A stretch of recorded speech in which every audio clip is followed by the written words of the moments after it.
In this country, broad-based prosperity has never trickled down from the success of a wealthy few. It has always come from the success of a strong and growing middle class. That's how a generation who went to college on the GI Bill, including my grandfather, helped build the most prosperous economy the world has ever known. That's why a CEO like Henry Ford made it his mission to pay his workers enough so they could buy the cars that they made. And yet, for much of the last century, we have been having the same argument with folks who keep peddling some version of trickle-down economics.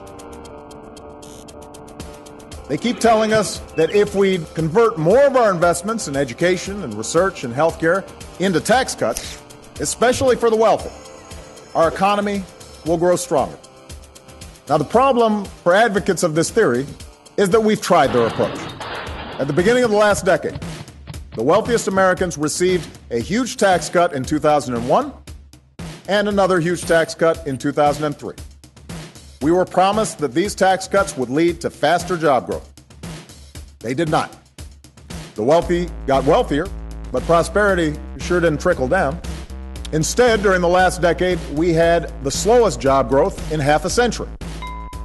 There was a period when insurance companies and mortgage lenders and financial institutions didn't have to abide by strong enough regulations.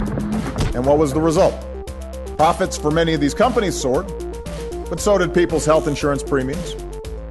Patients were routinely denied care, often when they needed it most. Families were enticed and sometimes just plain tricked into buying homes they couldn't afford. Huge, reckless bets were made with other people's money on the line, and our entire financial system was nearly destroyed. So we've tried this theory out. And you would think that after the results of this experiment, that the proponents of this theory might show some humility. You'd think they'd say, you know what, maybe some rules and regulations are necessary to protect the economy. Maybe, just maybe, at a time of growing debt and widening inequality, we should hold off on giving the wealthiest Americans another round of big tax cuts. But that's exactly the opposite of what they've done. Instead of moderating their views even slightly, the Republicans running Congress right now have doubled down. This is what they're running on.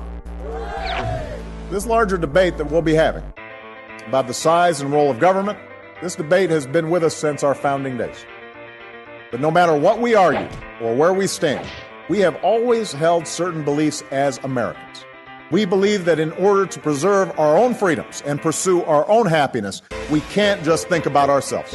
We have to think about the country that made those liberties possible. We have to think about our fellow citizens with whom we share a community. We have to think about what's required to preserve the American dream for future generations.